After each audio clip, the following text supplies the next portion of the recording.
Hey guys, what's up? It's coming back to ya with another episode of Walks with Schla. And today I'm just having these thoughts in my mind, so I just want to spew them, just to put things out there, just to see what'll happen. But the thoughts in my mind are, this world, it's a big bunch of bumblers, really. I was gonna say a meaner word than that, but I decided against it. No, actually, even though that was my thought, is that this world, what I hate most about this world? It's the craziness about how everything is this weird, like luck and gambling. Luck should not even exist. There shouldn't even be luck. I think that is this is we're shattering ceilings at this point. We shattered the glass ceiling with this one. Luck just shouldn't really exist.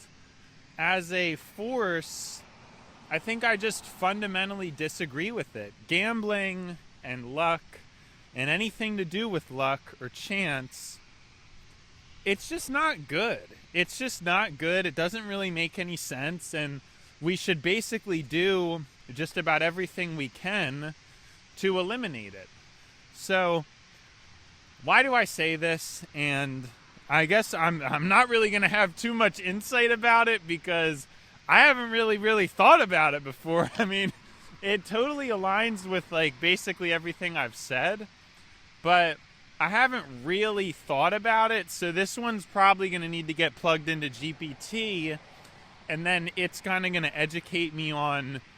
I'm very curious as to what philosophies or religions really have to say about luck and its force in the world, or if some might claim that there is no such thing as luck and that everything is divinely guided versus, I'm assuming...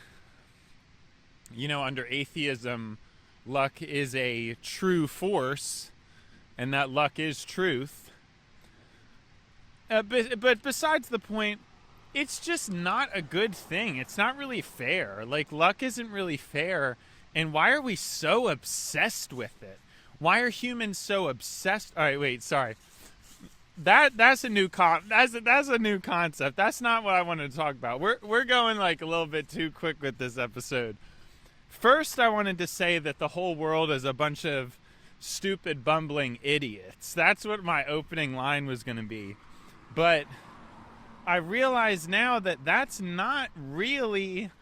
I don't really think that's my biggest issue with the world. We were stupid and we're stupid, but that's not really my biggest issue. I think the biggest problem is poor timing. There's so many things that happen timing-wise that are very frustrating and really difficult to deal with. And this is why I don't like. If you guys remember, a couple episodes back, I mentioned the Pokemon...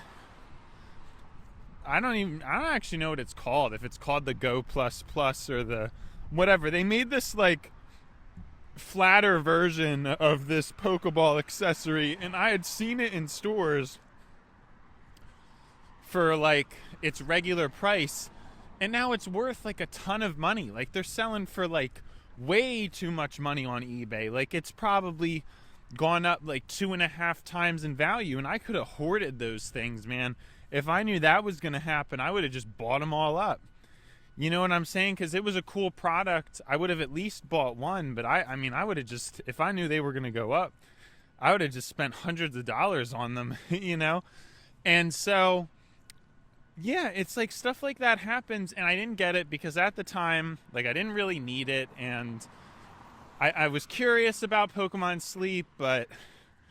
I really don't even play any, it's games I really don't play them. And so it was just something I decided, no, I don't need to buy this. It was sort of expensive. I can't remember if it was $70 or something like that, or maybe $60 just for this silly accessory. But I really like those kind of gadgets, and obviously in retrospect I really regret not getting it because it's worth a lot now. So I would have definitely liked to just buy all they had in stock in retrospect, and now I can't even get it for a reasonable price. So it's sad, and I guess that's just I'm just frustrated because it's another like random chance kind of thing where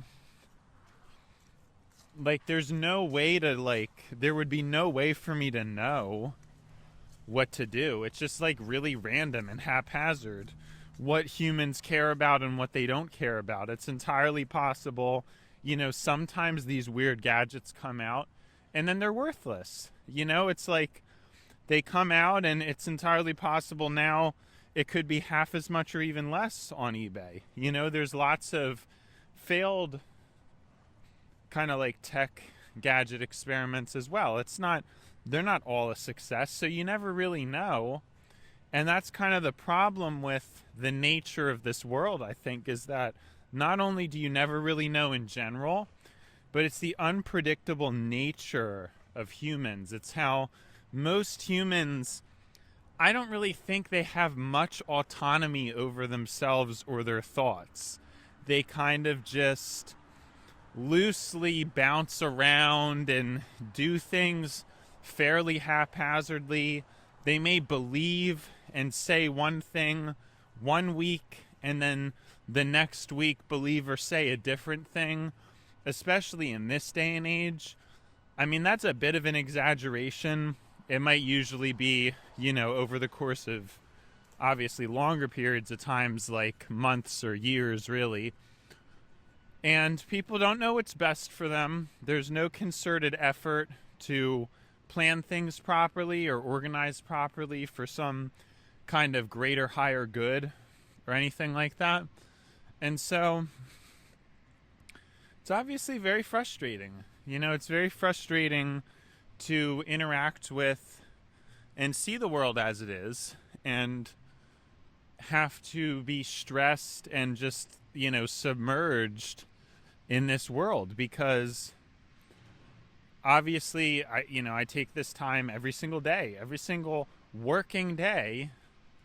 I'm chronicling all this stuff. It's about 2 hours of audio, a little bit more than 2 hours of audio a day where I'm like talking about how I'm feeling, or sometimes it may be like a concept, having some kind of grasp of my current self. And of course I change too, but a lot of times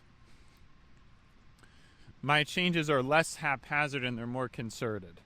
That's more of a concerted effort in a endpoint objective of like, yes, I want to be trying to change for the better. Now it doesn't always work out that way, and I'm obviously have this same issue as any human does, but I'm probably more aware of it than I don't think other people really ever take the time to think of it. They may be again, a lot of times people are loosely aware of these things, but they don't necessarily ever really take the time to even think of them. Most people just operate very just instinctually, casually was what was coming to my mind, and then this stuff isn't really thought of unless it's really inserted right in front of their face, and then they might go, oh yeah, well that makes sense. Or people don't really have too much of a radar for that kind of stuff. Like I don't know, and so I'm in this situation where just now I'm realizing that that's really the root of the problem. I think it's not necessarily a lack of intellect, because the thing is, as long as humans put a concerted effort into planning, you would have really good outcomes, I think, still. Even if somebody doesn't, like, you don't really have to think that fast or necessarily that advanced. It's just about thinking ahead, I think, is the main hurdle that humans need to overcome. Thinking ahead and thinking in a a more zoomed out way, but these are not necessarily needing an intense amount of intellect. But I think mainly just thinking ahead. I honestly would go as far as to say if you could change any single thing about humans, it would be increasing their ability to think and calculate in advance. And hey, maybe, because again, this is kind of a rough work because I'm just kind of spitballing here. I'm not super like acclimated to the concepts I'm talking about. Maybe I'm going to put this in a GPT and GPT will say something like, well, actually thinking ahead is one of the more like that's something that's actually very difficult for a human or really any carbon-based life form to accomplish. I'm just kind of testing. I have a hunch that's what GPT is going to say, that like even though I'm saying like, oh, well, you could keep all of their intellect the same, but we just want to improve that variable of planning and thinking ahead. GPT might say, yeah, well, easier said than done, and that really it's the thinking ahead capability is actually a byproduct of a substantial intelligence. So I guess there could be that. And same with like what goes hand in hand with thinking ahead is like thinking ahead and planning organizationally, but also well, because you obviously want to plan well. You can't like plan and then, your plan's terrible. That's no good. So, that obviously takes a degree of intellect. But yeah, and then that was what I was going to say, and then I kind of got hooked on that luck thing for a while, which is true, and it kind of actually ties in with this, where it's like the world shouldn't really work. Like, there shouldn't be luck. It's not really fair. It doesn't really make any sense, and I think it causes more problems than it solves. It feels very good to us. It really quenches boredom in a very large way. Luck really, it's anything to do with probability and luck. I mean, it's one of the sweetest joys that humans have. And it basically runs like the whole world, especially at this point. You can see how most things people do for fun, like anything that's fun, goes hand in hand with some kind of gambling component.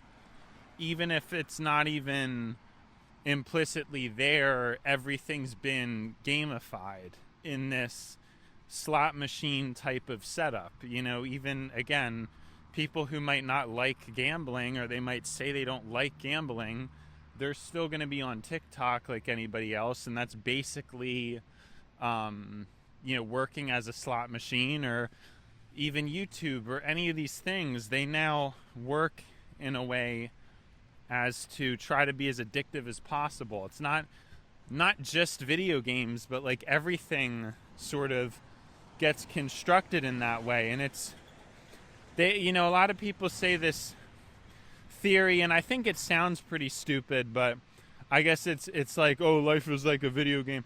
I think it sounds pretty stupid when I've heard it, but because really it's a video game, it's actually like the other way around. Like, people create video games to base it off of life. It's not like you're really smart for pointing out that life is like a video game. No, it's that a video game is a manifestation of life. Like, we obviously created that as an afterthought. It's not like, oh, life is a video game. Like, dude, it's just so stupid. It's all backwards and silly. I don't think it's a very wise explanation. I mean, it makes sense to people, but I just don't like it. I don't really think it makes a lot of sense. But alas, yeah, it just, and you think about, well, people would get bored.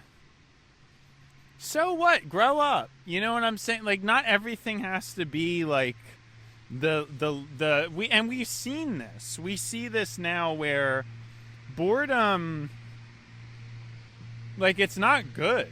it's not good. We've tried to quell boredom at its most severe, and we're basically there, past like certain improvements I've talked about, where you could have like a neuralink that could just grab content, like, not an algorithm. I mean, an algorithm is doing a pretty good job, but with like a neuralink and a even faster tech, it could literally give you everything you want. Like, you could kind of tap into a feed of content that is like even more catered and even faster than TikTok.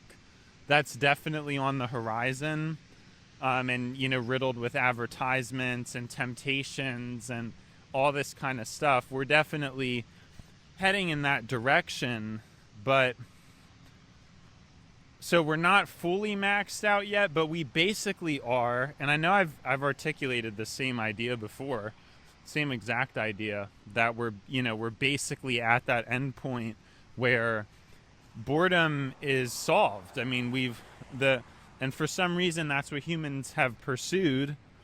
And I guess boredom, it's a good trait, but it's not really good to solve it. Like, it's like they've treated it as if, in order to solve boredom, we have to do these certain things. And like, at first it seems great. Like, it seems nice or constructive is how it seems at first, because you like, oh, well, baseball and basketball, and, we start to invent these sports, and at first seems pretty harmless, and, there's not really too much bad stuff is associated with it, although I feel like you could make the argument that there's a net negative. You probably could. I think historically there is usually negative associations with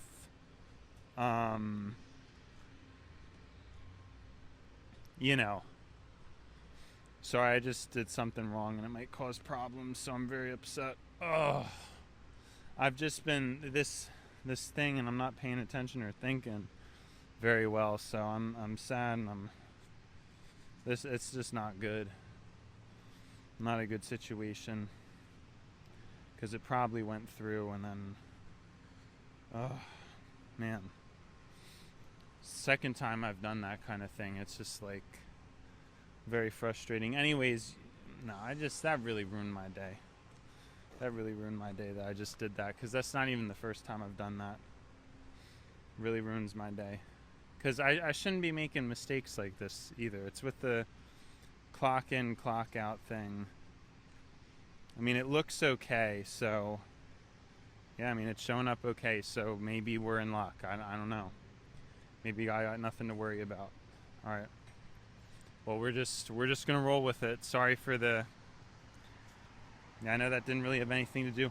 I know there's arguments about this, but everybody always tends to lean into the side of sports being a good thing. I guess what I'm going to say is that actually could anecdotally be accurate, but then you kind of see its logical conclusion, and then you see that, like, I'm right. Because it's like, yeah, you could argue, like, there's definitely negatives to sports, but they're not as apparent in the early stage. It's in the late stage that you start to see why competition is not a good thing and how it's not healthy. Like, at first,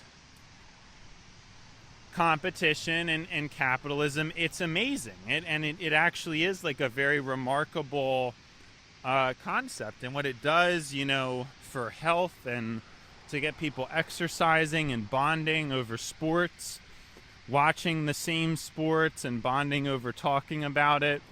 Like, at first, it's an amazing thing, but then humanity needs to take the next step, which is like a post nonsense world, which would be a world where we realize, like, well, entertainment, it's fine, but it's not really something we should be focusing on.